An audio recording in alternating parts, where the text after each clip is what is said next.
Hello friends, welcome to Poppima thoughts. இன்றைக்கி இந்த பதிவில் நம்ம என்ன பார்க்க போகிறோன்னா, பல்லி விழும் தோஷம் நீங்கள் கட்டாயம் செய்ய வேண்டிய 5 விஷயங்கள். நம்ம சேனலை ஃபஸ்ட் டைம் பார்க்குறீங்கன்னா சேனலை மறக்காமல் சப்ஸ்கிரைப் பண்ணி நோட்டிஃபிகேஷன் பெல்லை ப்ரெஸ் பண்ணிக்கோங்க. இப்போ வாங்க வீடியோக்குள்ளே போகலாம். பல்லி விழும் தோஷம் நீங்கள் கட்டாயம் செய்ய வேண்டியவை.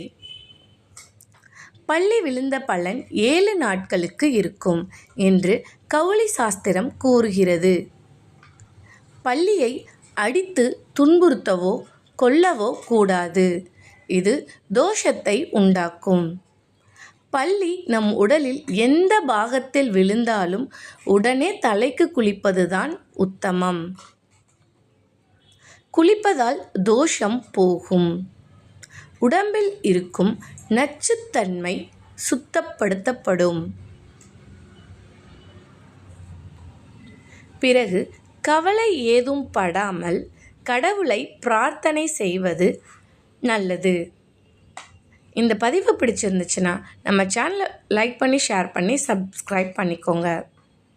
உங்களுக்கு பல்லி விழுந்து அந்த மாதிரி பயம் இருந்தால் காஞ்சி வரதராஜ பெருமாள் கோயிலில் உள்ள பல்லியை தொட்டு வணங்கலாம்.